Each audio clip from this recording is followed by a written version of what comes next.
सज्जन हो, मागे श्रवण केलेल्या कथाभागावरून अध्यात्मातलं मोठं सूत्रच गोस्वामी तुलसीदास महाराजांनी साधकांना दिलं आहे. सतीदेवींना साक्षात भगवंताच्या विश्वरूपाचं दर्शन झालं, त्याचा प्रभाव त्यांच्या मनावर झाला.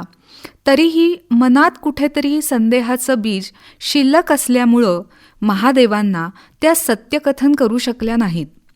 म्हणून केवळ प्रभावानी केलेल्या आध्यात्मिक वाटचालीपेक्षाही वृत्त्यंतर घडून मूलतः स्वभावात बदल घडून येणं हे अत्यंत महत्त्वाचं आहे. परब्रह्मापर्यंत पोहोचण्यासाठी साधकाला, जीवाला जी वाटचाल करायची आहे, तिथे जीव हा शुद्ध, मंगल अर्थात शिव होणं हेच ते सूत्र होय. त्यासाठीच श्रीरामरूपी आत्मारामाला, परब्रह्माला प्राप्त करण्यासाठी सद्गुरुरूपी शिवाच्या चरणकमली अत्यंत भक्तिभाव, संदेहरहित निष्ठा, अचल श्रद्धा अंतःकरणात हवी. सद्गुरुरूपी शिव, अखिल मंगलाचं धाम हे स्वतः परमात्म्याशी एकरूप असल्याने प्रत्यक्ष परमात्म स्वरूपच आहेत. गोस्वामी तुलसीदासजी महाराज चौपाई गातात, शिवपद कमल जिनही रती नाही, रामही ते सपनेहू न सोहाही, बिनु छल विश्वनाथ पद नेहू, राम भगत कर लच्छन एहू. अर्थात शिवजींच्या चरणकमली ज्यांना प्रीती नाही, ते श्रीरामजींच्या स्वप्नात सुद्धा प्रिय होत नाहीत.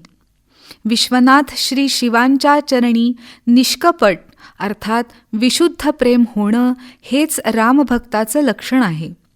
असे शिवजींसारखे श्री रघुनाथ भक्तीचे व्रत धारण करणारे दुसरे कोण आहे?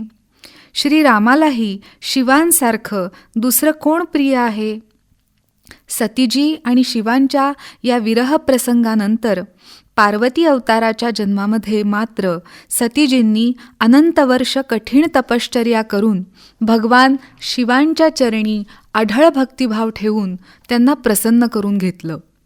महेश्वरांशी विवाह झाल्यानंतर आता मात्र भगवान श्रीरामाचं रहस्य कथन करण्यासाठी जेव्हा त्यांनी विनंती केली, तेव्हा त्यात विनम्र भक्तिभाव आणि रामकथा ऐकण्याची मनापासून रुची होती.